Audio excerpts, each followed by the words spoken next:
Well, good evening to you all. For those of you who don't know who I am, anybody who doesn't know who I am? John Mangos is my name, and I'm thrilled to be here tonight. I grew up here in Melbourne, and when I went to Flemington's primary school, I used to walk past the Tirana Juvenile Detention Centre and see all the bars. And Mum and Dad would say, naughty boys are in there. Little did I know that a fellow who was only 1 year older than me, Mark Brandon Reid, was one of those naughty boys. And then a bit later I went on to become a reporter and did my cadetship with a fellow called John Sylvester. And we'll talk more about him a bit later, doing crime. And then I was around, who remembers the Melbourne Herald, when it was an afternoon newspaper here? Yeah. And I covered all those cases of the painters and dockers, and then I went on and did a few other things in television. But I just want to let you all know that after 35 years of TV and nearly 40 years of journalism, and seeing so many of you here, it's a privilege to be the interviewer of the legend. Please put your hands together for Mark Brandon Chopper Reid.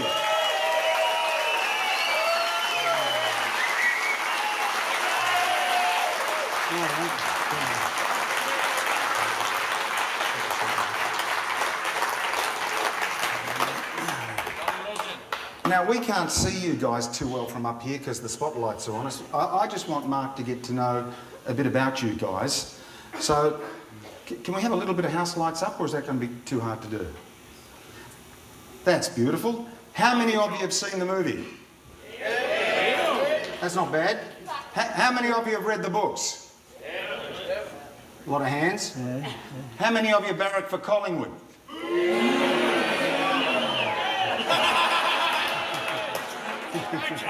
How many of you have been inside and done a bit of time? Oh, we're very quiet. Not telling you the secret. Don't tell your tales. We're going to have a ball with Mark tonight, mate.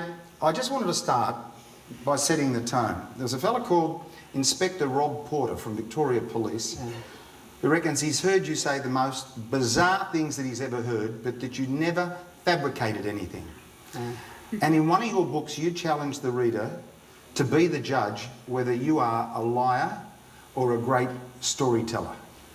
Which one are you going to be tonight? Oh, well, whichever one you want. Well, I'd like you to tell the truth. I'll tell the truth if you don't mind, yeah. Yeah, that'd be good. Mark, I want to start with that shot. And that's a cute little kid who's a couple of years old. Yeah, I didn't think much of the cat, but oh well. Now that little kid, his dad was in the army and slept with a gun under the pillow, and his mum was a strong Christian, a Seventh-day Adventist. Yeah. That would have said to me a fairly conservative background at home, but that little kid went astray in the next 10, 12, 14 years. What happened? Oh, well, you know, these things happen. And I'm not going to sit here and bag me parents, and just one thing led to another. I ended up in Methodist babies' home, and I come home, and this thing started going downhill from there.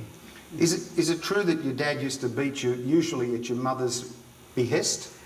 Well, yeah, a lot of times, yeah. So what sort of kid were you? Were you a cheeky kid, a good kid? What sort of things did you like? What did you like doing? Well, I suppose I was a bit cheeky, yeah.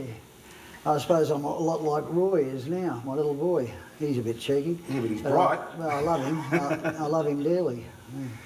Mate, you ended up in, as I mentioned just a moment ago, there's the first mug shot in Tirana Juvenile. I'm not going to spin around looking at it. No, I'll tell you about him. But mate, you went to Tirana for 4.5 months after bashing 3 police officers outside a dance in Wandon, east of Melbourne. Yeah. What was that all about? Oh, Bernie Ladd invited me to this dance, and as we pulled up, there was 3 coppers fighting with these 3 blokes out the front of the dance. And Bernie said, fight, fight, fight. And I jumped out of the back of the ute and just ran in and attacked. I looked where Bernie was, and Bernie was casually walking up the road, laughing. And I said, what's going on? And he just kept laughing. But he got arrested with me. Yeah. Yeah. Mark, the time in Tirana obviously didn't correct you, as it were, even though it was called a correctional centre. Was that really the turning point that directed you in the direction of a life of crime? Oh, I don't really know what directed me in a life of crime. I suppose it was me dad. You know, But he wasn't a criminal. I know, but he was very right wing, and he'd spent 24 years in the army. Fought in the 39-45. He fought in Malaya, Borneo. You know, he went through them all. And you know, when I got out of jail, I lived with me dad. I always lived with me dad. As soon as I got divorced, I lived with me dad. And he used to keep all the good guns. He'd keep all the guns in his room, right? Right. And he says, if the police come here, they're not going to search my room, but they'll search your room, right? And there was a lot of sense in that too.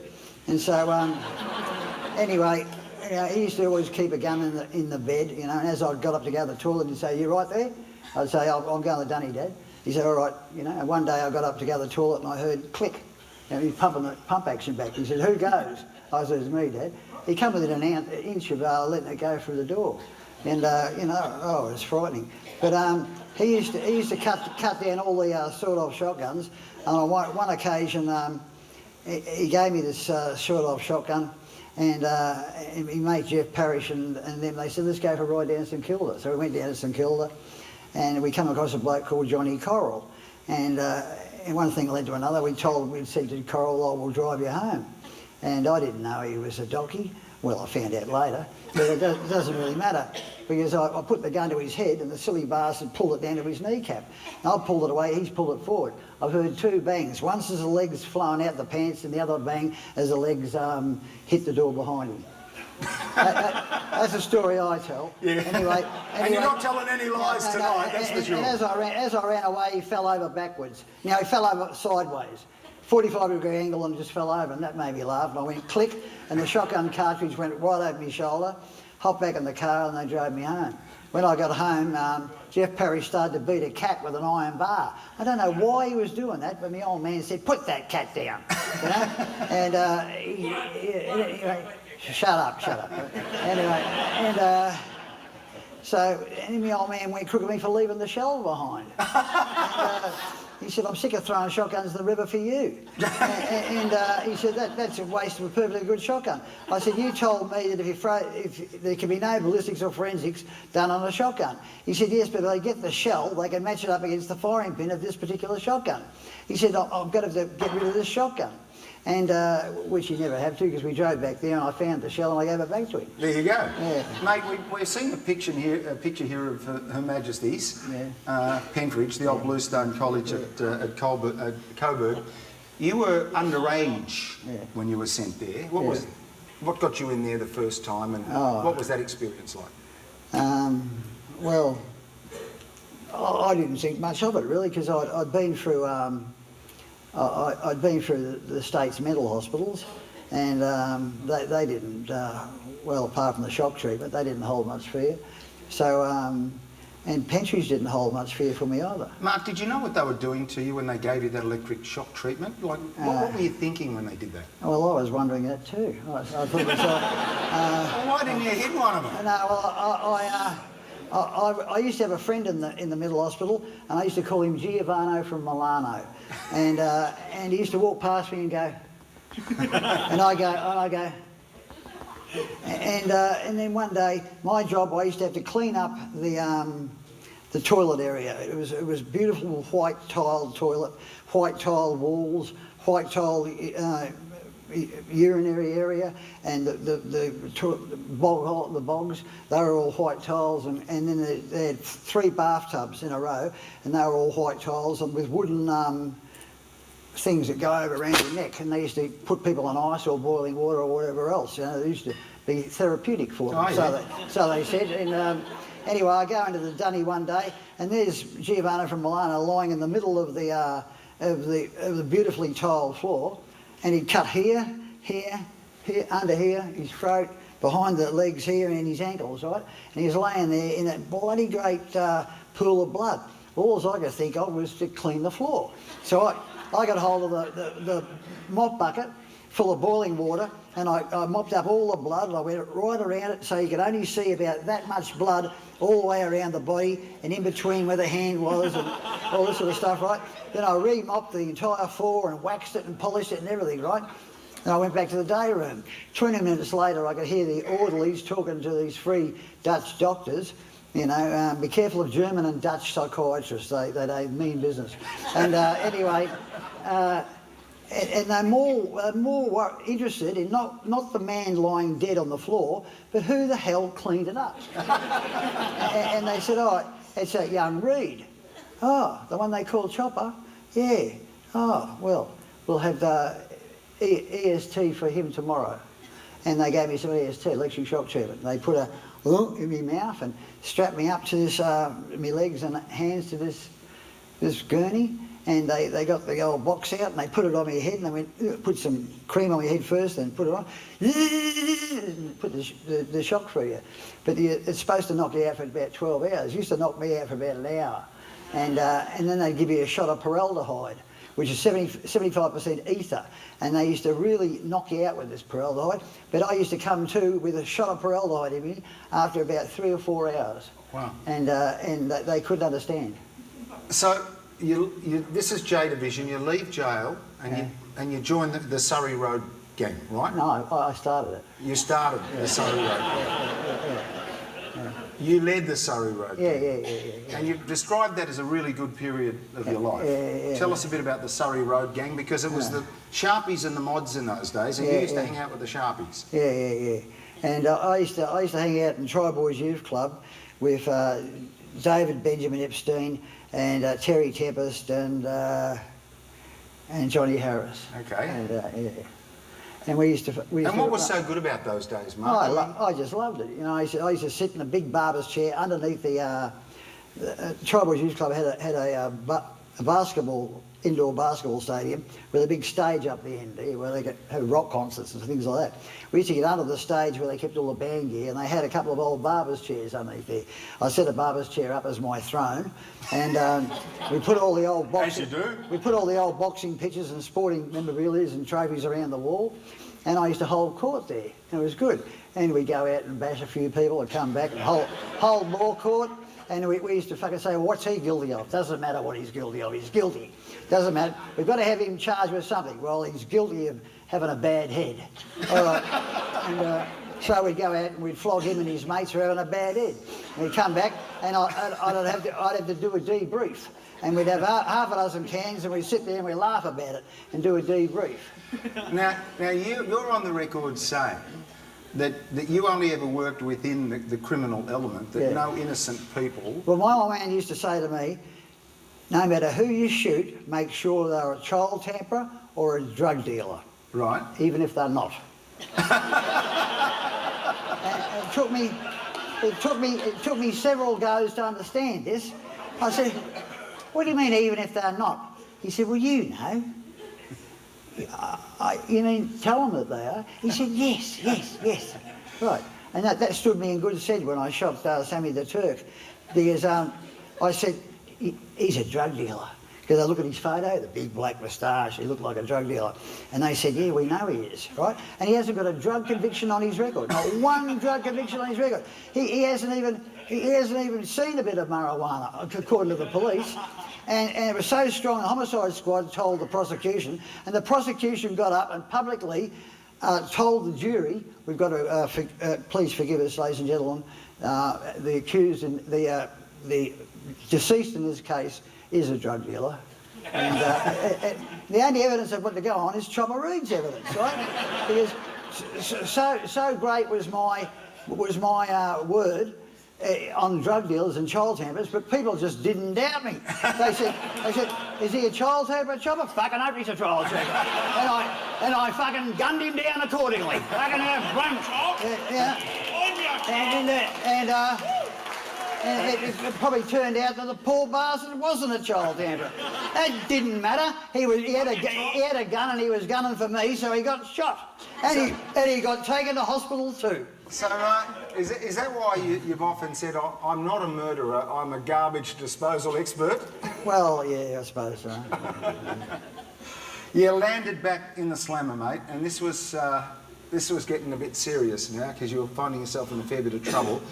You just mentioned that you'd already had the nickname Chopper, and like most of us, I thought that was related to the ears, which we'll talk about later. How did you get the name Chopper? My old man gave me that name. First of all, because I was really good at eating. I used to eat really fast. He'd say, "Come on, Chop Chop, you can eat faster than that." Me and my dad used to have a race. He'd say, "Come on, Chop Chop." Yeah, you do it, yeah? And then when I had to come with him, he'd say, "Come on, Chop Chop, come on, Chop Chop. Chop Chop, come on." And it was just his word, called me Chop Chop. And then it went called the Chopper. And I got around the little kid called Laurie Whitaker, who's now a devout homosexual and a nuclear physicist and works for the Office of National Assessment. Some very, very big high body in Canberra. And he's apart from being a little bit light in the loafers, he's a genius. Yeah. Mate, They used to call him Yaki. Well, I wonder why. Oh, because he talked a lot. Yeah, funny. Mark, it was around that time we were hearing the stories about blow torches and chopping toes off. Yeah. You're not telling any lies tonight. Yeah. Did you really chop their toes off? Look, you cut a bloke's toe off and they never let you hear the end of it. Honestly.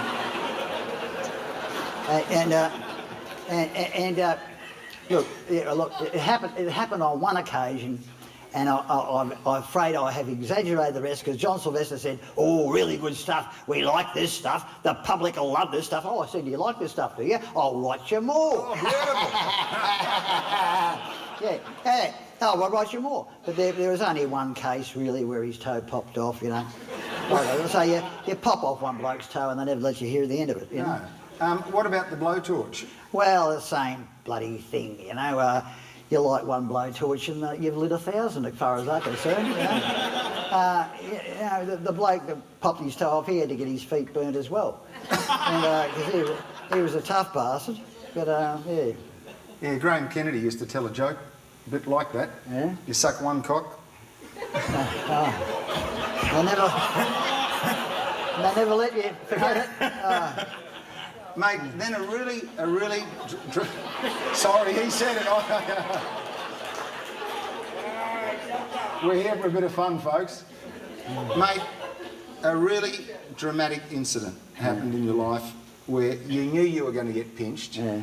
You go into the county court with a pistol down the front of your dax. Sawn-off shotgun, and jump up and hold it to the neck of the judge. Yeah. Now, how did you think you were going to get away with that? Well, I didn't think I was going to get away with it, but it was an act of that I promised to do, Jimmy Lupton.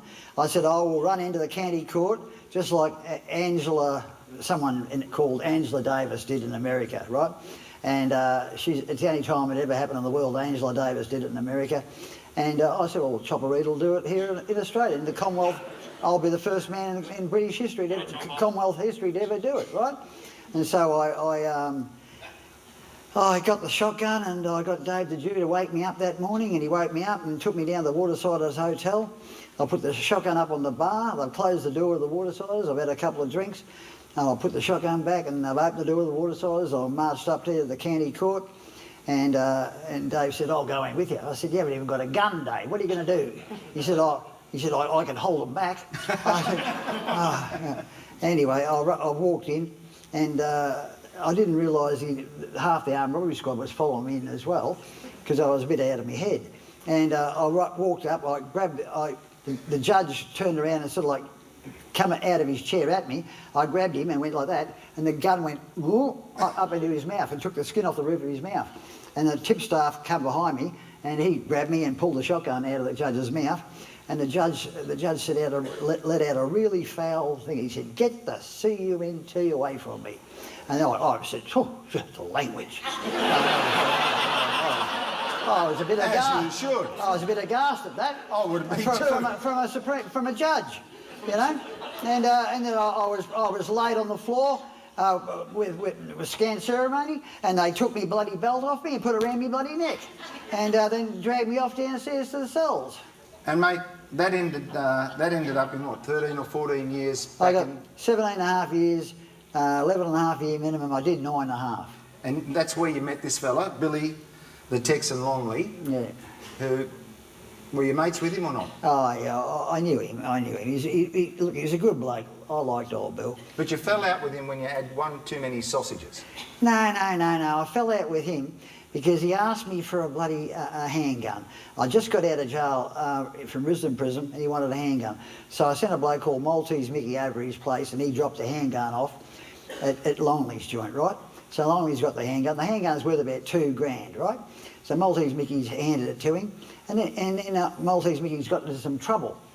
He's been arrested with a possession of a 14 shotgun, possession of a 22, possession of this, possession of that, and they're only rifles, right? And I said, look, can you get a smack on the wrist? You've never been in any trouble before. I said, I'll send someone around to talk to you. He knows all about the South Melbourne Police Station, and he'll give you all the tips on what to do and what not to do in the South Melbourne Police Station.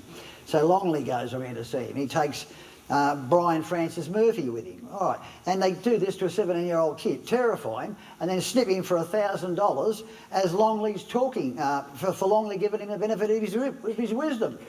So I've got to pay that grand back to Maltese Mickey because he got stood over it by Longley.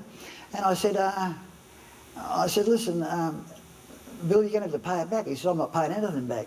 So my old man rang him and said, listen, Longley, does everyone know that you're a reserved on the reserved occupation list during the war?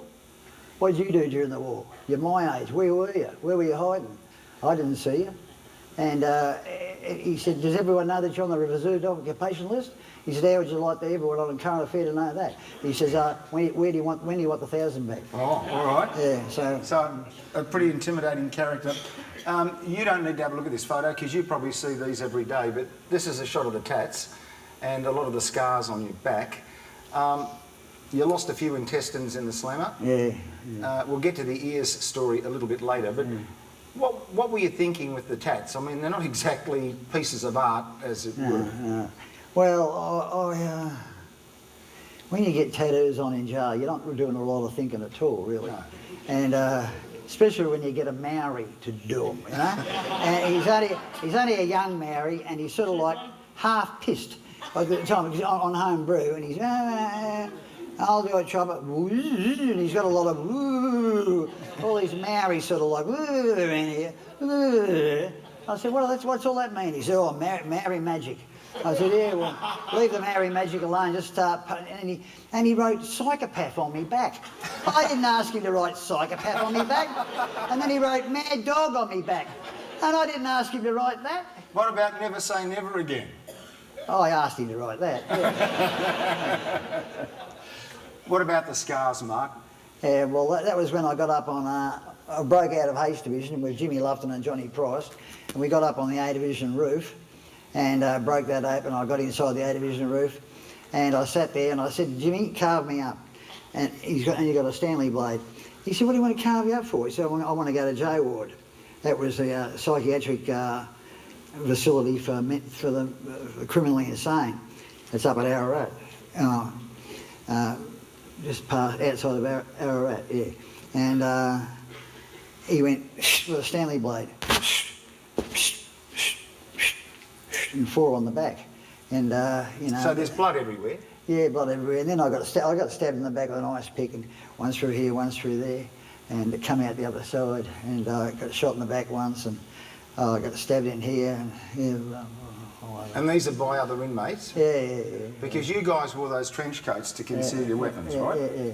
And you led the trench coat. And they called us the Overcoat Gang. The Overcoat Gang. Yeah. And what was that all about? Oh, that was. Well, really, we started it to protect Billy Longley. You know, I said, if anyone wants to touch Longley, you've got to go through me. And I was a very hard bloke to go through back those days. And so we protected Billy Longley. And then I got into a fight with Johnny Palmer. You know, and he said, he accused me of eating the Christmas snags. Well, I'd have to eat 72 snags. We got two pork sausages on Christmas. There's 39 prisoners in the division, right? Right. 39, 2. That's 60 and 9, 9, 18. 60 is that's 78. 78? 78. Doesn't matter. It's a lot of snags. There's a lot of snags, and I didn't bloody well eat them either. I was appalled to be accused like that. So he had to get bashed. We couldn't. I couldn't pin him down at the time, so Amos Atkinson had to clean him up. And then TV4 got into it the day after, so I had to clean TV4 up, you know, and it went on like that. Chopper, were you a good fighter in your own right, or did you need your mates with you? Or? No, I used to do everything on my own. I walked around on my own. I never had a gang. When I grew up, I never had a gang. But when you were in the Slammer, did you ever get ambushed because you were leading the gang? Yeah, that was when Jimmy Lupton stabbed me 5 times. Yeah. But and what was revenge for that? Because you wouldn't have let that go by the by, would you? Well, he did die in the Jogga fire. Right. Yeah. And that was an accident. Yeah, of course it was. And someone could have warned him that it was a very foolish thing to set a fire in a division with a pneumatic door when all the oxygen into that division got pumped in through the air conditioning unit, right? And once a fire got started, all the air conditioning units shut down. You see? There's no more fresh air coming into the division. All the air conditioning units got shut down. And it's bulletproof glass, sledgehammer-proof glass, and if you light a fire in it, you'll die from the fumes. But I didn't tell Jimmy that, right? No. I said, yeah, a fire get it right up to the doorway, and they burn the guts out of the pneumatic doors. They'll never get in, Jim. I didn't bother telling him that don't set fire to your mattresses. Toxic fumes. Jim wasn't a great thinker of science and stuff. Right. He didn't understand these things. I didn't tell him about the toxic fumes, and, well, the rest is history. Yeah, it is, isn't it? 5 people died in that fire. But I'm sorry about the others, but Jimmy had to go. Mate, I just hope you don't say anything tonight that's going to land you back in there. No, I'm not. I didn't say anything. I just advised Jimmy. He saw me that day. He said, come around to my division, we can have some fun today. I said, what's going on? Oh, we're going to be a big protest. We've got boxes and, oh, what, your fire? Oh, yeah, you want to put that up near the door and light a fire there because the pneumatic doors, they'll just seize everything shut, right? And lock the whole division down. I didn't bother telling him about the air conditioning unit. No. Because I'd done a complete study of Jaiga, the air conditioning units and what happens if there's fire. You know, I listened to the fire brigade when they come in and did a lecture. Everyone else, like Jimmy Lupton, went downstairs. They didn't want to listen to the fire brigade. There was me and Alex Tasmarkas, the biggest psycho in the whole jail, right?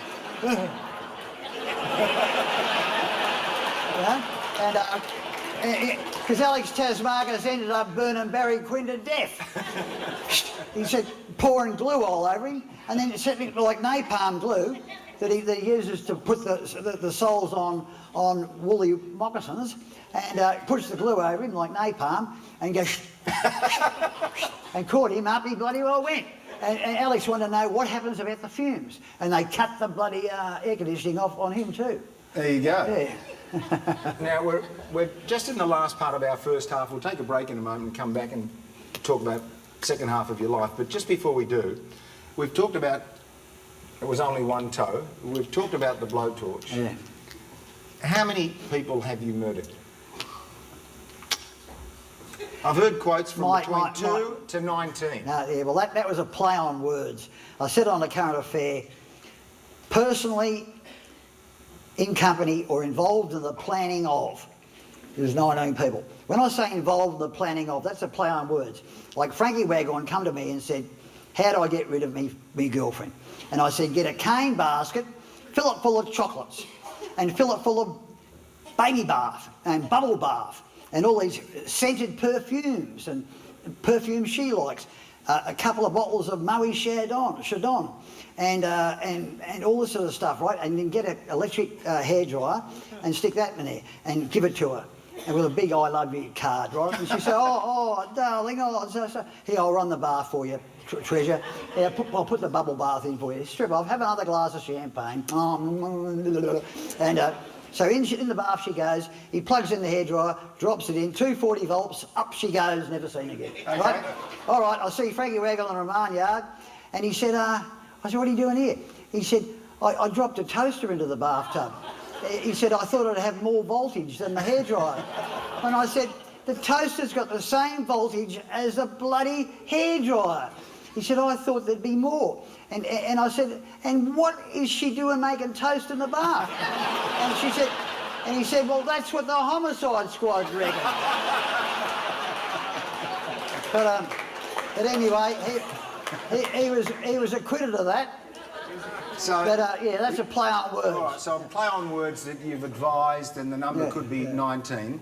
How many people has Mark Brandon Chopper Reid personally killed? About 4. And that's including Sammy the Turk. Yep, who we'll talk about a bit later. This bloke, because if you think well, anyway, you can't get tried twice, can you? I don't think so. Not if you've got liver cancer and about no. Can you get tried twice? Is there a former policeman or a policeman in the court that can let me know? Is there double jeopardy? I can't be. Or is there double jeopardy? I think they. What? Oh, just been introduced. Oh, you're not going to get another word out of me. You buggered enough, idiot. But, no names, no packs. No, seriously, go on, tell us. Then there was this character in Pentridge that did something terrible to a little girl, and he had to go. And then there was a couple of other characters, and they had to go. But then a big deal. It's a damn sight lower than bloody 19, isn't it? Yeah, it is. Yeah. But Mark, you yourself have said, and you've confessed yourself as a murderer. No, I haven't. Well, you said you've murdered people. Oh, I never used the word murder ever in my books. I've always dispelled the word murder. I've never been a murderer. You're a garbage disposal expert. I simply got in first. If they were alive today, they'd bloody well shoot me down. I know they would. But you are, and we're going to talk about this a bit later, the last man standing, which was, of course, the name of your last book. But Mark, you said that murderers should be hanged. Yeah. Why did you say that? Because I believe anyone stupid enough to be caught for murder, and to be convicted of murder, deserves to be hung. All right. Yeah. By now you've become a celebrity. Our audience can see a shot of you there with the guns in your pocket and doing the crossover thing. That's your trademark.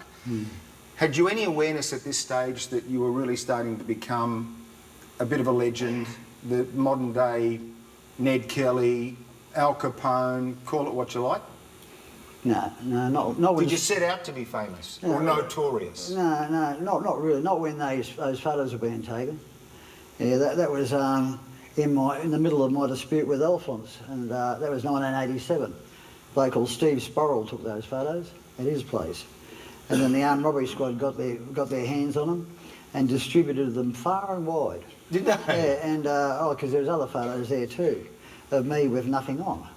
Now, I don't know why they kept those photos, but they did. They loved them. I don't know why. Mate, I remember covering a case, talking of the armed robbery squad, who were probably more crooked than you crooks. I remember covering a case where the cops got up and said, we raided the house of suspected armed robbers, and we found $14,000 in cash stashed into one of the wardrobes. And as soon as there was an adjournment, the defence team couldn't come up to me quick enough to say, bullshit, it was 30,000. The cops stuck 16 in their pockets. But as if we can admit that, because that's admitting guilt. Is that how your relationship with the armed robbery squad was at the time? No, I had a very unique relationship with them. They said to me, we'll watch your back if you watch ours. And I said, what do you mean? Well, I said, well, you do a few for us, we'll do a few for you. I said, what do you mean? He said, well, try your luck. You do what you like and see what happens.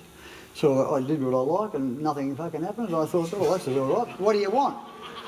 But they said, we wouldn't mind that one getting shot if you don't mind. And I looked at him and I thought to myself, well, you're an arsehole anyway.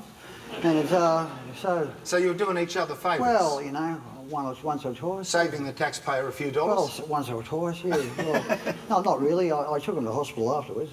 I did. I used to take people to hospital quite regularly, but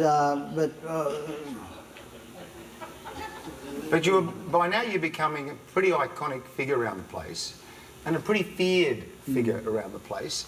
Were you getting off on that reputation? No, because there was never any limousines parked in front of my house, and people weren't asking me for my autograph as I walked down the street.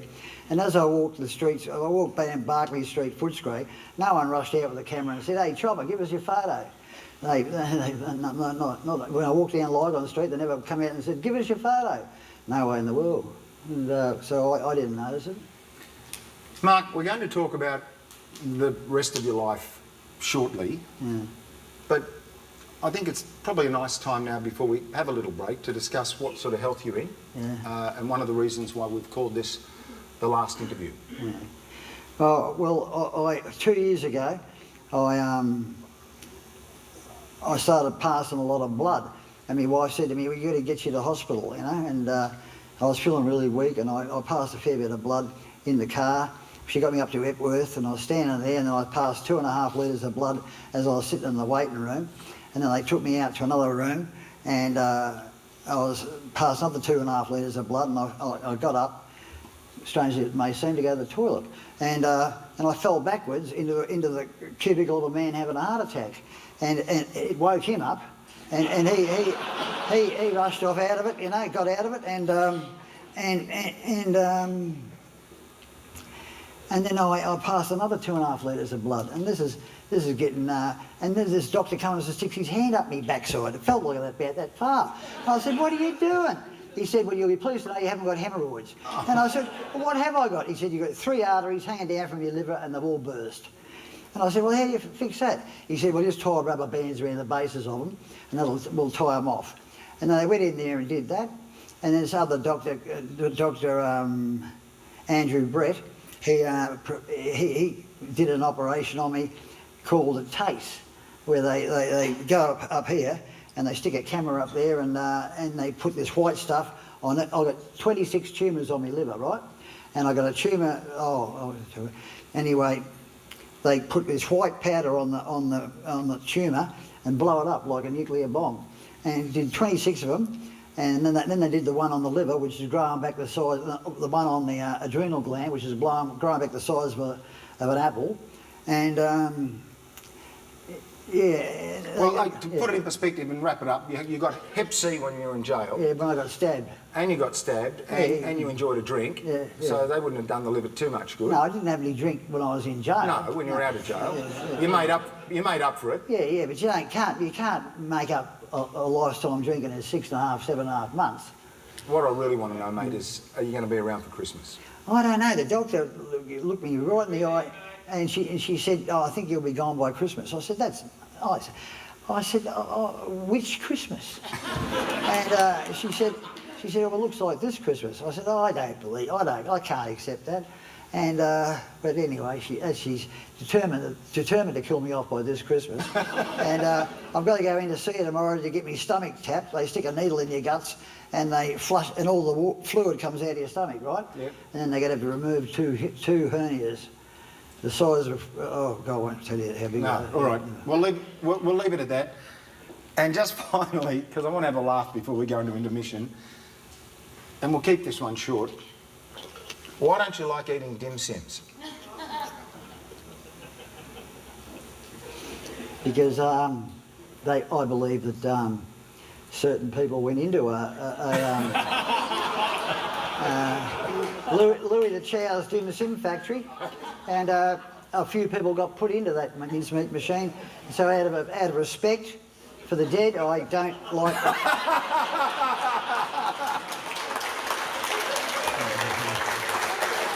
All right. I know you'd like a little break, and we'll take you backstage, have a little rest. Yeah. Folks, go and enjoy a drink for 15, 20 minutes or so. We'll be back to hear the second half of the Legend's Life. Parisi.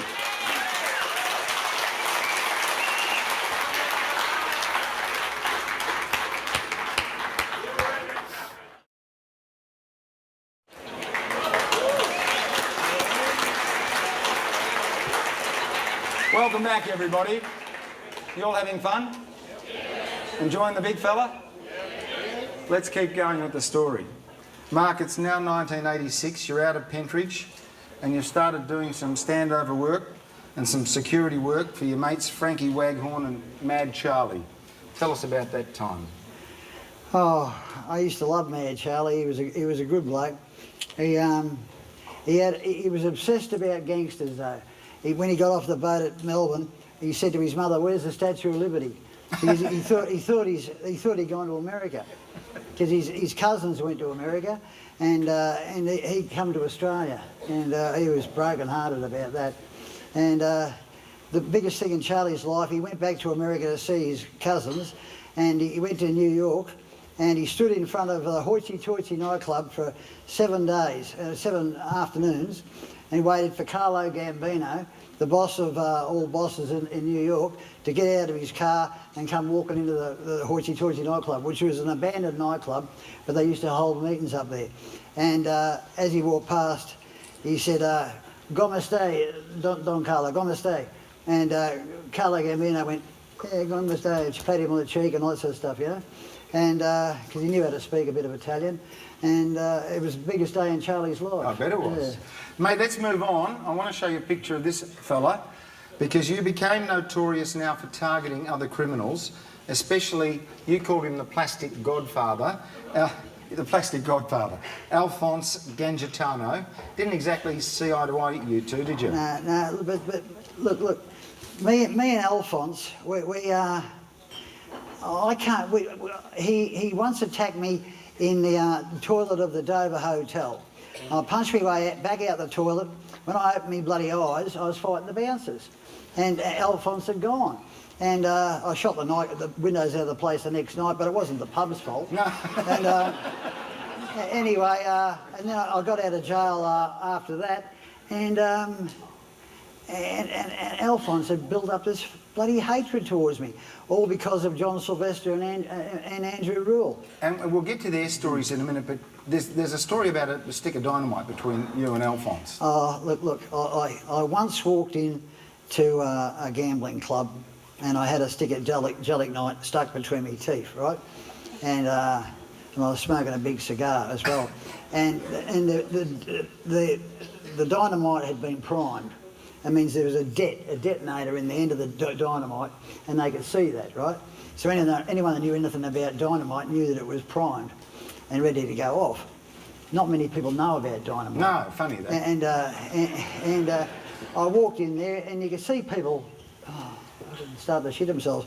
Then I heard this break out the back, and I said, "Where is he?" And Neville, the Albanian, he said to me, he said, I think it's Alphonse. I said, "Why?" He just went to the toilet before and I heard something breaking. And I believe he broke the window out in the dunny, if there is a wit, and he crawled through that and jumped down and landed on the roof of a Mercedes. Were you intending to detonate that dynamite? No, it was only for bluff. Okay. I just wanted to put a bit of rizz on, you know. Sounds like it worked. Yeah, well, you know.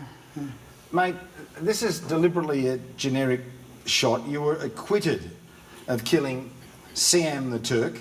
Siam Ozakam. Siam. Siam Ozakam. Yeah. Ozakam the Turk. But you did go back to Pentridge for burning down the house of Nick the Greek. Nick Apostolides, yeah, I burnt his house down, and well, you love a sunburned country. A land of sweating plains, well, Nick used to have a lot of drugs on his premises. I could never find them, and I could never find his money. And he had 60 grand hidden on the premises. And so I just had to burn the joint down. In the end, I got so frustrated with looking for it, I just set fire to the lot. And, yeah. All right, now you're back in the slammer, okay, and you start, or you do an interview with John Sylvester, Yeah. which turns into an exchange of letters. He writes a story called The Bounty Hunter, right? Yeah. And then after the exchange of letters, you decide to write a book for him. Yeah. Well, it all started, I sent him a Christmas card, and I said, "Mate, a Yuletide log fall from your fireplace and burn your bloody house down." And then I said, "Happiness for me would be to own a 1,000-room hotel and find the editorial staff of the Herald Sun dead in every room." And then I started writing him letters. You know? Right. And I said, "No, we can make a good book out of this." He said, "Well, write it down."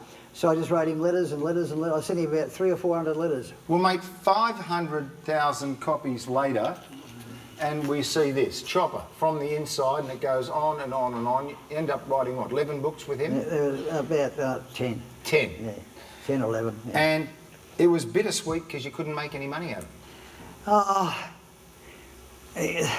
Well, you want to hear it, do you? Yeah. Oh, okay. Well, We're John. not here to fuck spiders. No. John Sylvester. He promised me that there was that he signed a contract with royalties on that movie, right? We said we get 3% of the movie money. I get 1%. He gets 1%, and Andrew will get 1%. I said, so you're taking 2% of my 3? He said, yes. And I said, all right. I said, so, but you can't get the movie made unless I pull out. He said, no, because if you take a penny, they'll stop the movie from getting made. I said, all right, I'll sign a contract and sign the movie over God knows who. So I signed the deed of release form, and that money went to, they give $27,000 to the Royal Children's Hospital and not another penny to the Royal Children's Hospital. I think the Royal Children's Hospital must be out of fortune by now. And anyway, they just haven't, you know, I'm supposed to get paid and they just didn't pay me. All right, let's talk about the movie. It turns you into an international success. It came out in the year 2000. You handpicked Eric Bana to play Mark Brandon Chopper Reed. Yeah. Why did you choose Eric Bana? Oh well, they were going to pick Russell Crowe, and he wanted the entire budget of the movie to be given to him first. Otherwise, he wouldn't do it. And I said, well, what about a bloke called Eric Bana? And they said, banana. I said, Eric Bana. You know, I said, he's a Melbourne boy. He's a bit of a comedian. I don't think he's funny, but anyway, he's a comedian. And I believe he'd be a good... I saw him once with a crew cut and a pair of sunglasses on doing a skit. And I said, if you put 40 pound on him, he'd look a bit like me. Yeah. And we're seeing a shot of him, and he does. Do you reckon he did a good job? I think he did an excellent job for what it was. For what it was. Oh, well, the movie only showed a couple of parts of my life. Cut my ears off and shoot and send me the two. You know, what was... But how, for those of us who watched the movie, how accurate was it? Oh, it was 80% accurate, 20% rubbish. I mean, there was no shiller named Tanya in the movie. I never headbutted a shiller named Tanya. I never shot drugs up at a motel room with anyone called Tanya. And I wasn't an informer for the fucking police either. If I had been an informer for the police, someone would have had to spend a day in jail or a night in jail. Or I've been out for 16 years. Don't you think someone who would have got locked up in 1987 would have got out of jail by now and said, I got locked up because Chopper Reed sent me to jail? I mean, where's the informant? Who is these people I've informed upon? Because you can't dust one off. They can't find one. All right, you've become an international success. The film does... When I started advertising black fly sunglasses. Right. That's what made me an international success. And then I went on the Howard Stern radio program. Yeah. You ever heard of that? Sure have. Yeah. Now, Howard Stern's got 198 affiliates, 198 radio stations throughout America that take his show live, you know. And he's talking to me on the phone, and I'm down in Tasmania, he's in New York. And I'm working for the J. Walter Thompson advertising agency, who have hired me to advertise black fly sunglasses. And I said, Mr. Stern, do you know who J. Walter Thompson is? He said, no, Mr. Reed, who is he? I said, he was recruited by the Kennedy administration from the CIA to help sanitise the Bay of Pigs fiasco. He said he was what? He came from the CIA, went into the Kennedy administration to help sanitise the Bay of Pigs fiasco, right? And that's Howard Stern, I'm educating him about the Bay of Pigs, right? Well, he's in New York, too, for a start. Yeah. And Howard Stern, he's never heard such a thing about J. Walter Thompson. Neither's J. Walter Thompson, right? and his entire board of directors and everything. They're sitting there listening to it. He said, who's this guy Reed? He's advertising black fly sunglasses. We don't want him anymore. And they stopped me from advertising black fly sunglasses. Bloody spoil sports, I thought. And just because they couldn't take a joke. You know, Do you make any money? No, $1,500 a year to advertise black fly sunglasses. They were cheap and nasty sunglasses. You wouldn't have worn them to a Salvation Army bank robbery. Now, you reckon that at some point in your heyday you were making a couple of grand a week, but you're always broke. What was that all about? Well, it's the same now. What were you spending it on? Oh, bloody hell, this, that and the other. This, that and the other. I used to give a lot away to mates, you know, and, I used to help out people, you know. People less fortunate than myself, which I think is ridiculous. All right, so you've now become the chopper. Yeah. All of Australia and half of the rest of the world knows who you are. And you've had a massive turning point in your life. You've turned 40, you get the glasses, you lose the love of your life, you decide you hate Tasmania, and you decide that that's when you're never going back, and you have your first son, Charlie. Yeah. Okay, what was that turning point all about for you? No more crime? Straight and narrow? I just thought to myself, I've entered the human race. You know, I'll become a member of the human race, which I didn't want to become. And with this kid meant I've entered the human race.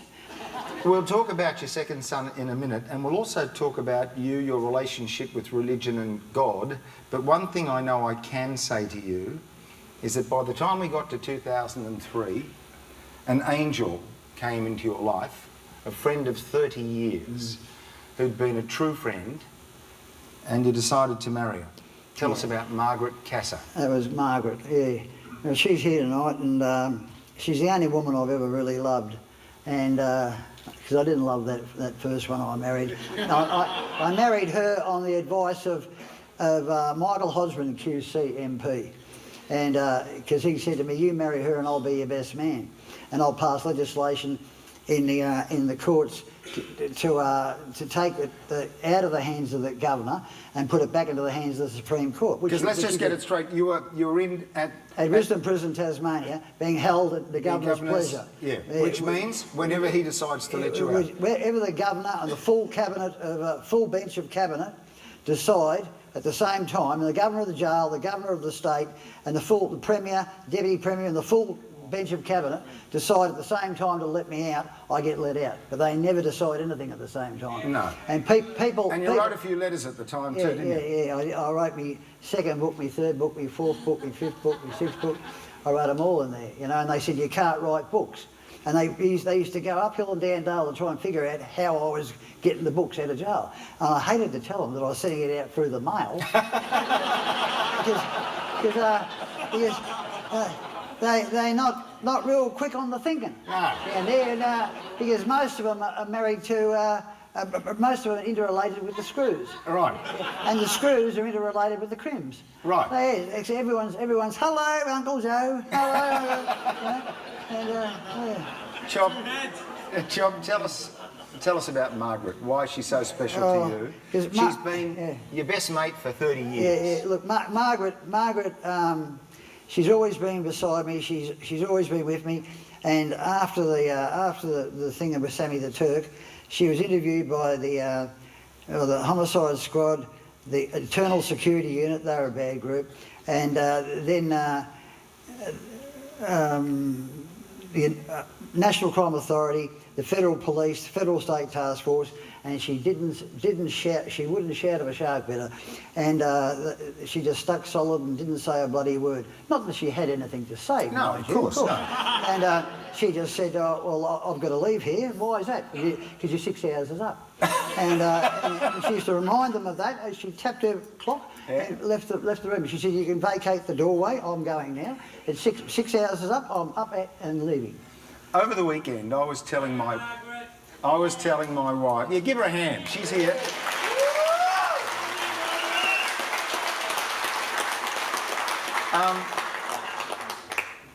Mark, on the weekend, as I was rereading your books and thinking about you and your family and your story, and I was telling my wife about Margaret's loyalty, because I wish she'd pay me half as much loyalty as Margaret paid me. That's another story. Is your wife here? She's not here. But if you hear my phone, it's the dog barking noise, but that's another story. She did say, however, I'm joking, folks, She did say, however, I wonder how you go home and tell Mum, look, I'm dating this lovely young boy, his name's Mark Brandon Chopper Reed. And how did her family react to that? Oh, well, her uncle, her mother died when she was 18, and her father died in Tasmania. We were in Tasmania the first time her father died, and around Christmas time, and she lost her Uncle Charlie a few years ago. And so Margaret only had her brother, and I think he said, "What are you doing with your life?" and blah blah blah. But she was determined to come and visit me, and she was, you know, no matter what anyone said, she was determined. She was right there by your side, Yeah, and in this fabulous moment, you had Roy. Yeah. The little fella who looks just like you. Not so much in that photo, but there's a shot of you guys fishing. Mate, he was the reason you decided... You didn't see any fish there, did you? No. Mate... I've never caught a fish in my life. This is... A few snakes, maybe. You've decided now that you're never going back to jail, and straight now, and it's been 16 years, mostly because of that little fella. Yeah. Was that a hard... Yeah. And you were on the record as saying you didn't want to be a parent because you didn't want your kids to come and see you in jail, and you didn't want them to come and see you in a wheelchair, and you didn't want them to come and visit you by your graveside, but this fella's changed your life. He has, yeah. How? He's turned me into a good citizen. He's turned me into a real member of society. I even pay tax. No, I do. And for all those who think I don't, I bloody well do. Now, Margaret's scrupulous on paying tax. I'm sure she is. Did you vote? And in fact, you are earning a living as a painter and a poet, quite legitimately. Yeah, well, I don't earn much money out of being a poet. No. But who does? But I own a few bob out of the artwork. Yeah. I want to show you a piece of the artwork.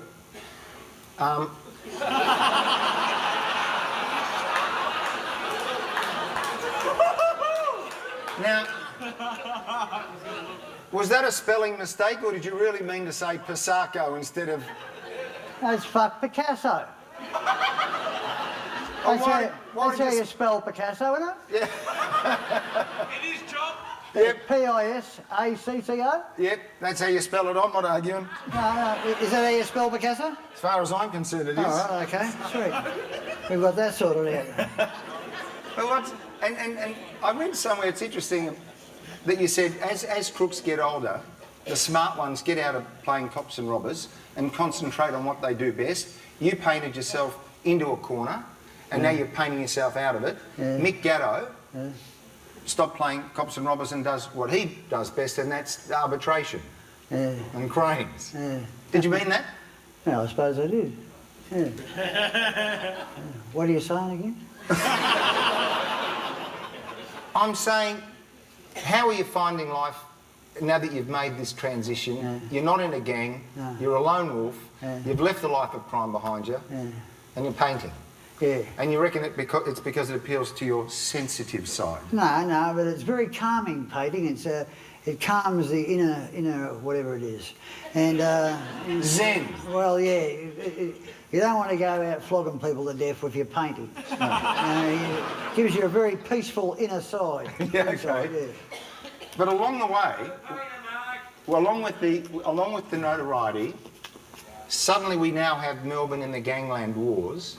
Yeah. You're a colourful character.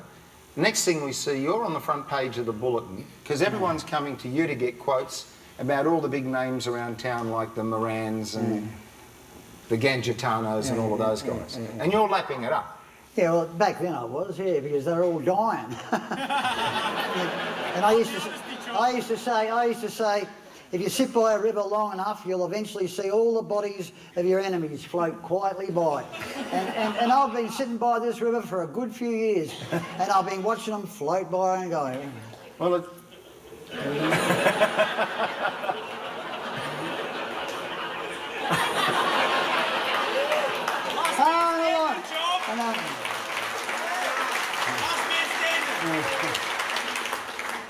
One of those that floated by, you don't have to turn around, was a fellow called Andrew Venyman, and here we see him being carried out. If he was another inch shorter, he'd make a good circus dwarf.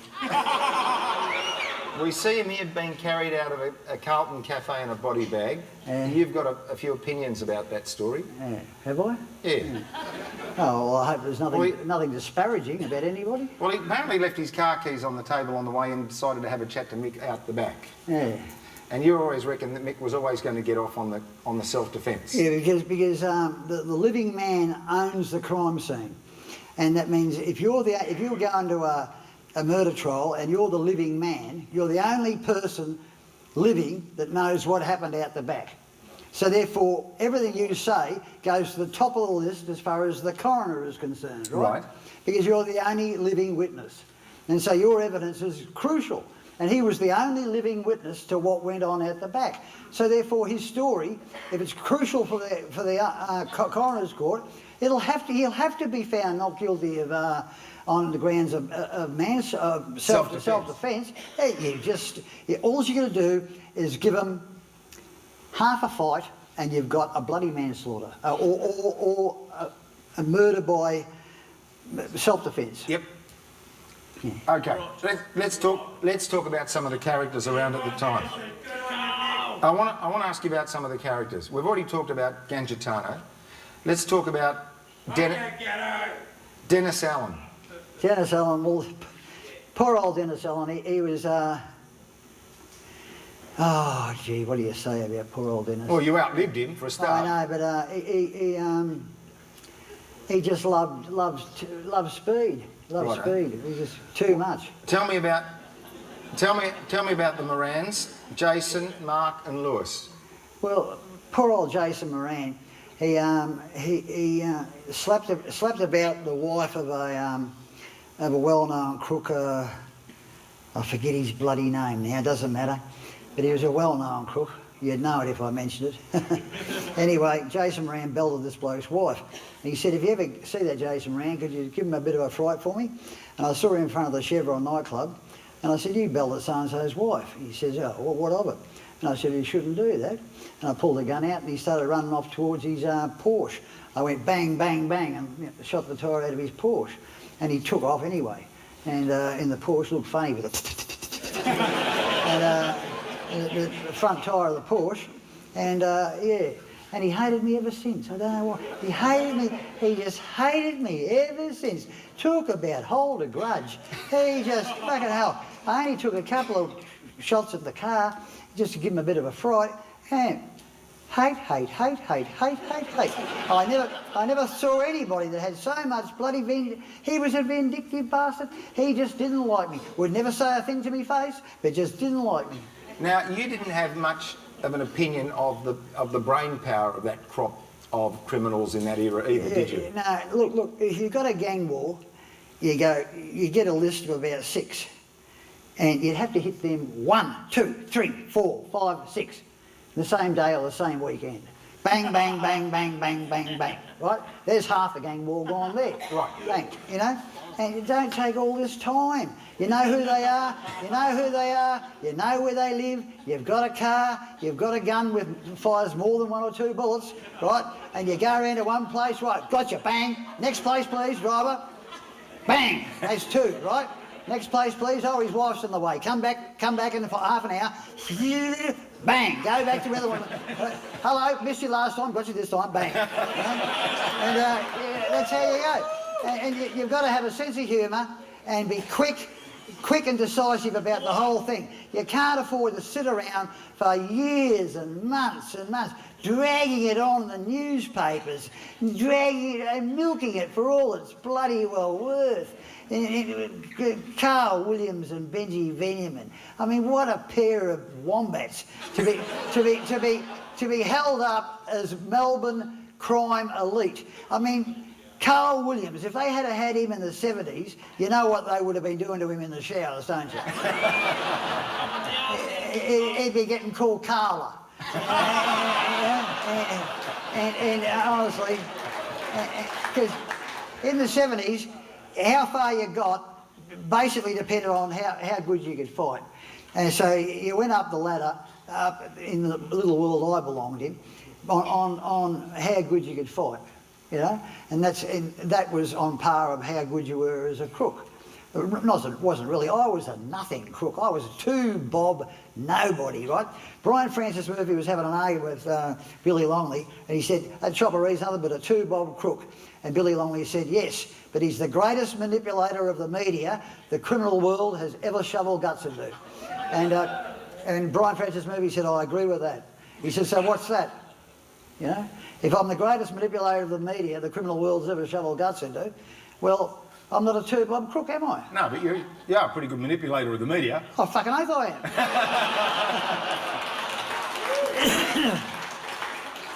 am. You can't see this shot, but you know it. This is a reunion shot, and it basically says it all. You didn't know you were going to outlive them all, but you did. And here you are photographed with Billy Longley in 2012, where you reminisced about prison life. Tell us about... It had been many years since you'd seen him. Tell us about that moment when you got back together with Billy. Oh, it was like I hadn't seen him in about 2 days. I just walked up and said, hello, Bill, give him a kiss on the cheek, and he said, how are you, Chop? And that was it. We sat down and just talked like old friends. Did you talk about the old days? No, I had a camera in my face. Oh, okay. So I really couldn't discuss the old days much. Is he still alive? Yeah. Do you stay in touch with him? Oh, my wife does, yeah. Does he know how crook you are? Well, yeah, I think he does, yeah. I don't know, I haven't told him. We move on here, and you've been taken back to Coburg, and this is you looking through the bars at the old place. Yeah. What goes through your minds when you reflect on what I think is fair to call a pretty brutal life?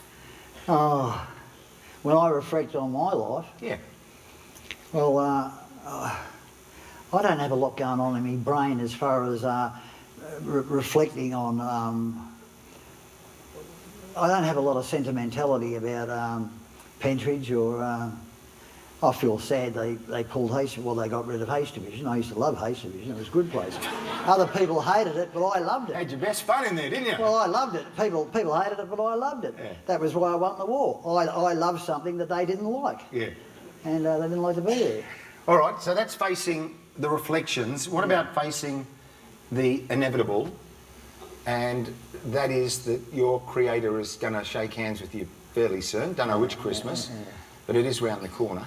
Yeah. Do you have religious belief? Do you believe in God? Oh, well, they say a man in the foxhole. There's no atheists in foxholes, you know. So, you know, I've read the Bible several times. I've read the Quran several times, you know, and you know, I'll take a bit each way, really. How do you reckon, Chop, you're going to be remembered? Do you think history will be kind to you, or do you think the story will turn around? I think history will wipe their boots on me for a while until they start going through the books and trying to figure out whether I was a good writer or a bad writer. That's up to the literary giants of Australia. Then the art community will go through me paintings and find out whether I was a good painter or a bad painter or whatever I was. And then they'll go through other things I've done, like me singing and things like that, which I only know one song. I only know the words to one song, and they call it my singing career. And I've got to learn the words to more songs than one, don't I? I would have thought so. Well, I haven't. Mate, what do you reckon they'll write, or what would you like them to write on the headstone, your epitaph? I don't care if it rains or freezes, as long as I got me plastic cheeses sitting on the dashboard of my car.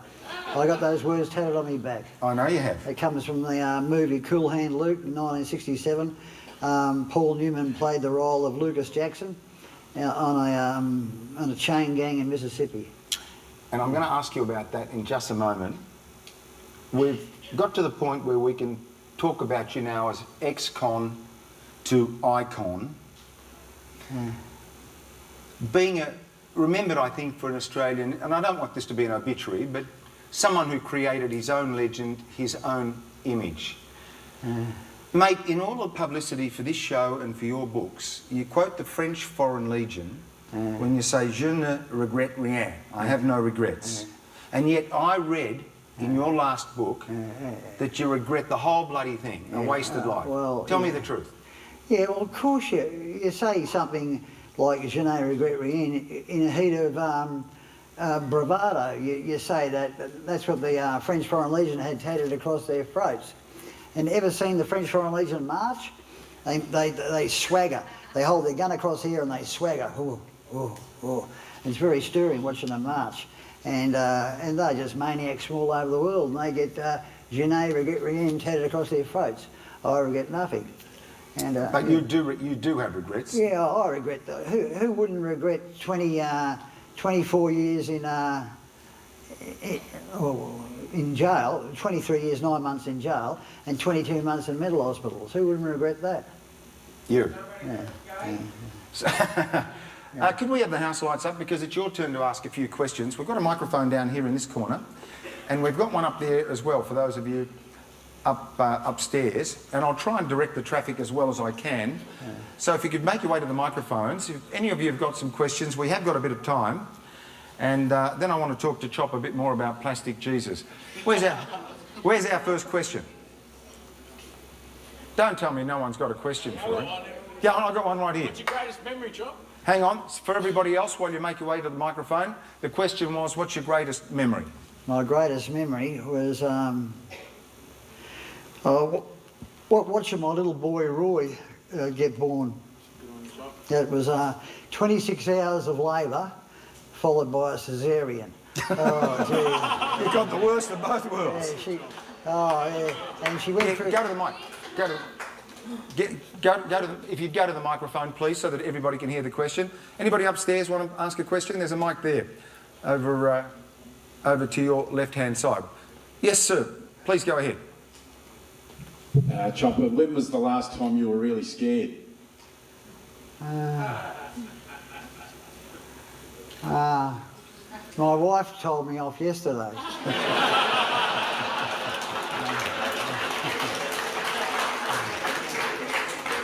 You could have said something about the questions I was going to ask you tonight, but anyway. Do we have another question on the floor? Yes? Mark, you may have known me when I was a child. Are you going to pay for the dashboard of my XR Falcon? Okay. He says you may have known him as a child. Or you blew it up?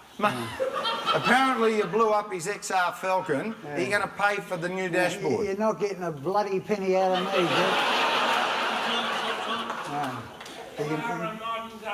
Jeff.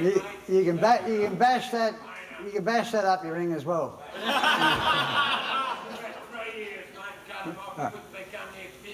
All right, okay, sit down. Okay. Thanks, mate. Could you make your way to the mic, please, mate, so everyone can hear the question? It's right here.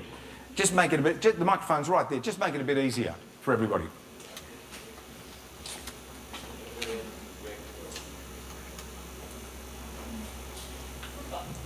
Mark, if you could do one thing different, what would you do? I wouldn't have got married in Tasmania. I would not have done that, no. Hey, I happen to know, Mark, that Adam Shand, who's writes crime for The Australian, is amongst us. Adam, of course, wrote a lot about you and the period. I don't know if he's near a microphone. I know, Adam, he's a good bloke. Adam, could I invite you to ask a question? Because you know a lot about Mark and the era, the time. You wrote all about it. Mark, one question. When was the first time you were shot? I don't think you've ever really written about this. Oh, me and Johnny Harris were coming over the fence of a lady named Sally Rand. She was the alleged girlfriend of some gangster in the 60s who died in a plane accident in the 60s. Anyway, it doesn't matter. She shot me in the back with a young American .22 caliber handgun because she'd been bothered by snowdroppers, people coming over her fence, pinching her drawers. And I used to go around and visit. No, I used to go around and visit her, and we used to come over the back fence. The next thing I hear, bang, bang, bang, and one got me in the back here. I said, "Cut it out, Sally, it's me." And they took me upstairs and dug it out with a potato knife. Oh. Now, speaking of digging things out with knives, there was a famous abortion doctor in Melbourne around that time called Bertrand Wayner, who got in a lot of trouble at the time because abortion wasn't legal. But he was the bloke that crooks used to go to get the bullets pulled out, wasn't he? Yeah. How did you get on with him? I didn't like him. I didn't think much of him myself. Did he ever pull any bullets out of you? No, he tried to. He was a pig. Oh, pig's breakfast. Was he? Oh yeah. Johnny Harris was not neater with a potato knife than he was with There a you go. scalpel. All right. Well, that answers that question. While we wait for another one, and I urge you to please go to the microphone so everyone can hear, I want to ask you another one. Because I was around at the time. There was a very colourful magistrate. He was the chief magistrate of the Melbourne Magistrates Court. His name was Darcy Dugan. Darcy Dugan. And you actually wrote a poem about him. What was so unique about the chief magistrate, Darcy Dugan? Oh, he was a colourful character. He used to wear big bow ties. And he'd call you by your first name or your nickname. He'd say, "Oh, come in, Chopper, sit down," you know, and he'd address a lot of questions to the bloke in the dock if he knew you. He'd say, "How are you, Kenny? You know, what's going on? You know, what are you doing, Jeff?" And all this sort of stuff. He become quite well known amongst the crooks by doing that. Yeah. So you felt a bit of empathy with him. Yeah, yes, we all. He had a good sense of humour. He had a good sense of humour, and he used to. He was. I wasn't saying he was easy going on established crooks, but if you were an established crook, a painter and docker or thereabouts, you know, you ran with one of the various crews. He was a proper magistrate, but he was pretty easy on you. Right. If you were just some independent wombat that broke into someone's house and pitched their television set, he was as hard as a rock. Yeah, as it should be. Yeah. I think we've got a question up here. Yeah, Chopper, what do you reckon about violence? Well, What was the question, please? What do you reckon about violence? violent. Violence. What do you reckon about violence? Oh, well, oh, it served me well for quite a few years. And I'm against it now, especially if it's aimed towards me. And but no, I don't. I'm not a fan of it these days. Were you going somewhere with that question, or did you just put it out there for fun? Sorry, I've got tonsillitis, but I haven't said a word yet. Okay. Chopper, where was I going with this? What do you think about Betty King, mate? Wait, one at a time. If you could make your way to the microphone. Come on, let's get your question, please. About who? Teddy King? No, Betty. King, Benny King? He wants to know about Betty? Betty King? we were there today. Betty King. Teddy King. The judge today. The judge. I don't know anything about her. I've never met her. I've never been in front of her. 16. I've been out of jail for 16 years and locked up in Tasmania since 1992. Where would I get to meet Betty King? Yeah. Right. Well, Okay, laryngitis. Have you remembered your question? Chopper, yeah. Beautiful voice, mate. You sound like Joe Cocker. Okay. All right. can't think for shit. All right. Leave your hat on. Chopper, Yeah. I am a father of 2 kids, but I've taken on another 5. How do you feel the way your upbringing has been for your mother and father of how you turned out and your sister, which you don't talk to, I do believe. Is that true? Oh, we talk now. Yeah? Yeah. Well, Now good stuff. and again. Good stuff. Yeah. Is your mother still alive? Yeah, she's still alive. Yeah. My old man passed away at 81 with a massive stroke. Yeah, I understand that. Yeah. Oh, well, my parents didn't have any... I don't blame them for the way my life turned out. I don't blame anyone for the way my life turned out. I just woke up one day and said, yeah, that'd be a good way to go, and went there. You know, I got no one to blame for how I turned out. I'm not one of these people that say, oh, it's my mum and dad's fault, you know. I don't blame my parents. I live in a world that's what people do. They blame their parents. I live in a world that... I don't do that, and I don't believe in it. All right, thank you very much, mate. Now we've got a question down here. Sing it out or I'll repeat it for you. Chop, I just wanted to ask what the motivation and the thought process was with what you had done to your ears. Okay, the question was, what was the motivation and the thought process when Chopper requested that his ears... But he mentioned earlier that he wanted to go into the psychiatric unit, but you might want to elaborate. Yeah, well, I went to classification committee, and I wanted to go to Geelong prison, and they said, you can't go to Geelong prison. That's a jail for good people. You're staying here. I said, what do you mean I'm staying here? You're staying in Haste Division to the day you die. I said, I'm not staying here to the day I die. And I said, I'll be out of here by 2:30 this afternoon. And he said, no, you won't. I said, yes, I will. He said, no, you won't. I said, yes, I will. And so they took me back to the yard. I gave Kevin Taylor a razor blade. I said, cut my ears off, mate. And so he said, are you serious or delirious? And I said, no, serious. He gets around, he holds the ear out like that, and he goes like this over the top of the ear. And I said, what are you doing, mate? He said, I'm trying to be gentle, mate. And I said, well, you can't remove an ear slowly and gently. It bloody well hurts. You've got to hack through it. And so when he hacked his way through it, it sounded like when you put your fingernail down a blackboard at school, going all the way through the head. Then when he dropped it on the ground, it started going like that, wiggle. Right? And then he started to run away. I said, where are you going? I'm not going through life with one bloody ear. And he said, get back here and finish it off. And so he went to finish it off, he started again.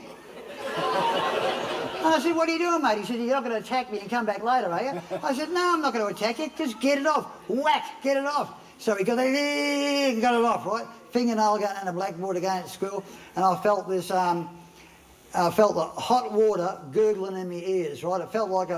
It sounded like a babbling brook of water, bubbling away in my ears. It wasn't water, it was blood.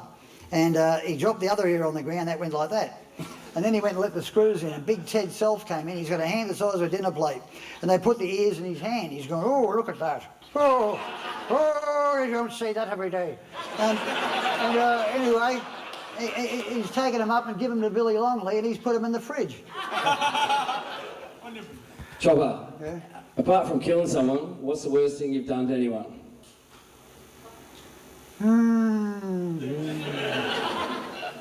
The worst thing.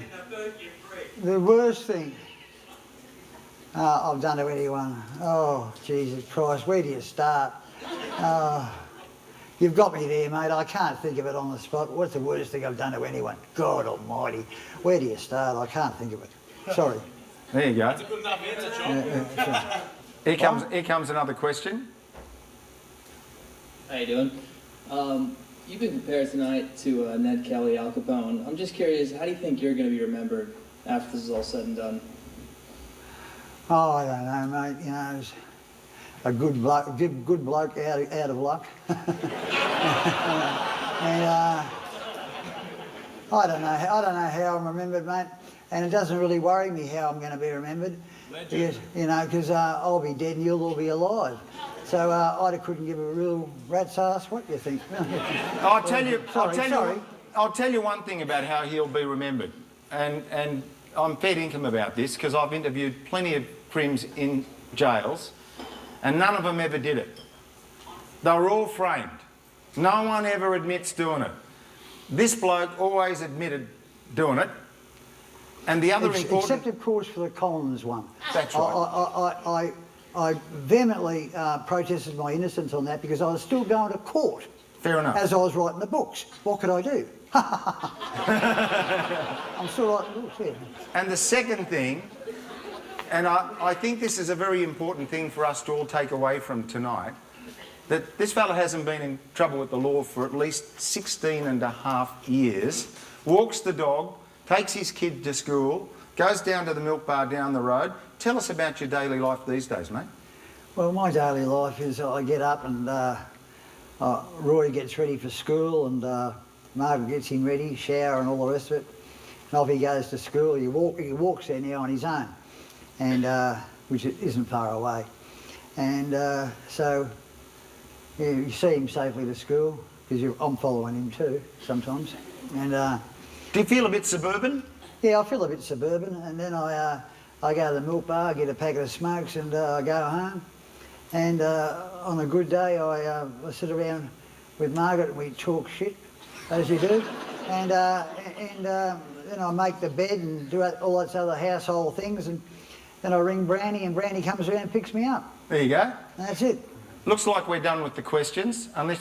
I was going to ask one more. Yeah, one more.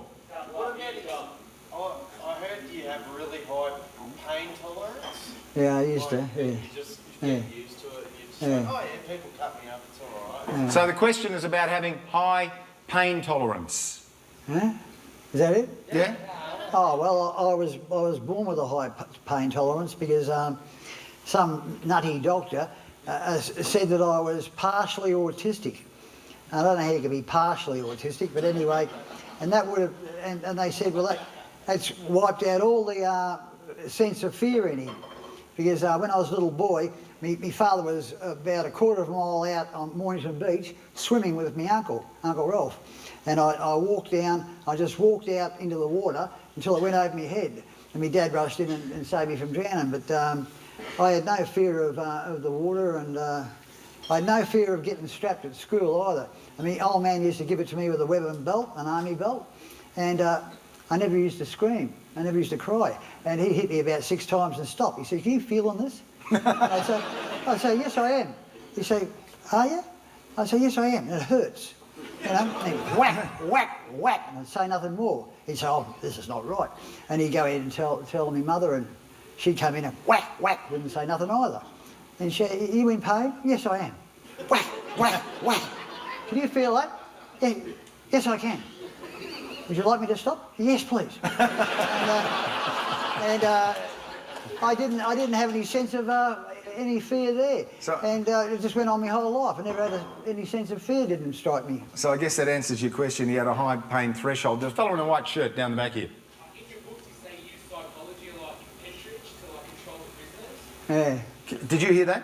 Yeah. For the others, he said the question is that you've mentioned in your book that you use psychology a lot to control the other prisoners. Was that the question, or is there more to it? Yeah, like back then, especially in the 70s, a lot of information was out about that. Oh, well, there's a lot of little psychological tricks you can use, like to freak people out. I was in charge of handing out the prison meals. Now, if you're going to have a war with someone, don't have a war with someone that's in charge of your food. And they were at war with someone that handed out their food. I also had to go and empty all the slop buckets, all the poo buckets, and they used to call me Poo Boy. I didn't like this name, and so people who used to call me Poo Boy used to have to watch out what they had for dinner, because there might be something a little odd in their stew. Anyway, but I once got a green plastic bucket, and I filled it with 44 blocks of this hard white soap, right? In boiling water, I stuck it in the green plastic bucket, right? I waited for 25, 30 minutes and I tipped it out, and all the soap was soft. And I got a brand new razor blade, I stuck it up the guts of each block of soap, and I laid each block of soap out in the sun. And the screw in the towel said, "What are you doing, Reed?" And I said, "I'm drying the soap, sir." And he rang up the chief and he said, "What's Reed doing?" He said, "He's drying the soap, sir." He said, "Why?" So they said, "Why are you drying the soap, Reed?" And I said, "'Cause it's wet, sir."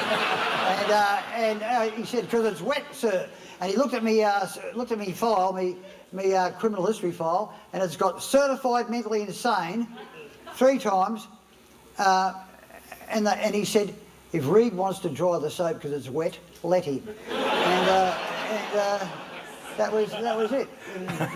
I think that might have answered that. That's how I used psychology on the inmates, because I used to hand the soap out, then they'd start drying it, washing themselves, and then the razor blade would come free from the soap, and you know, and they didn't like it. They didn't like it. Oh yeah, they didn't like it. I think that might have... questions up here. Yeah, sure. I think that might have answered an earlier question about what's the worst thing you've ever done other than kill someone. Okay, up top. I have a question. My name's James Brown. What's your biggest regret in life, Chopper? My biggest regret in life? Oh, gee. Oh, that'd be telling. Oh, That was the wedding in Tassie, wasn't it? Didn't you already say that? Yeah, getting married to that Sheila in Tassie. I mean, that was pretty close. Besides that, what are you going to miss the most? What am I going to miss the most? Oh, I miss Margaret and my little boy. That's what I miss the most, and my friends. There's a few friends I've got in the world.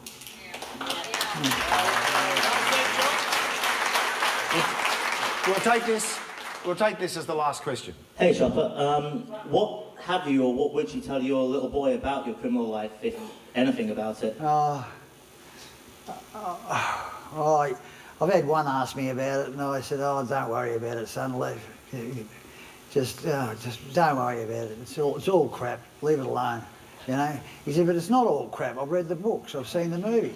And now this is Charlie you're talking about. Charlie, you know. And I said, "Listen, forget about it, you know. And what are you doing smoking at the age of 13? And all this stuff." And yeah. Now you had a big fallout with Charlie a couple of weeks ago. Yeah. Oh, he lost his temper at me and all this sort of stuff. And I said, why you lose your temper at me for? And he said, "Oh, you left me when I was 3 years old." And I said, "I left you when you're 18 months old. Get it right." And I said, I couldn't put up with your mother, you know. What about Roy? How are you going to keep him away from the criminal element? Oh, I think I have. I mean, you have. You've been a good dad. I think You've been Margaret straight has. for 16 years. Yeah. He's got a beautiful mother. Yeah. But Society will. But obviously you must fear that he may be tempted. Oh, well, every father must worry about whether their son's going to take one side of the road or another side of the road, you know. And my son could end up this, that or the other. He could end up joining the police force. I don't know. And I wish him well in whatever he does. Just don't do what I did, for Christ's sake. That's the message. Don't do what I did. Now, we've got a bit of a surprise for you. Chopper, you mentioned Plastic Jesus. Yeah. And you've got the lyrics of that song tattooed on your back. Yeah. So that our band tonight, Cold Heart, they've got no excuse for not knowing the words because they're tattooed on your back. Why did you have the words of that song tattooed on your back? Oh, because I don't care if it rains or freezes as long as I've got my Plastic Jesus sitting on the dashboard of my car. It meant something to me, you know, and I got it tattooed on my back. Does it mean you believe in Jesus? Oh, well, no, well, sort of. Oh, who cares? It's, oh, yes, I suppose it does, you know. I like Paul Newman too. Yeah, okay, fair enough. And a couple of very special people in your life that I'd like everybody to see and acknowledge, and that is the wonderful Margaret and your little boy Roy. Come on out, guys.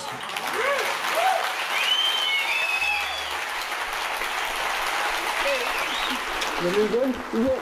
Well done. The Lee family!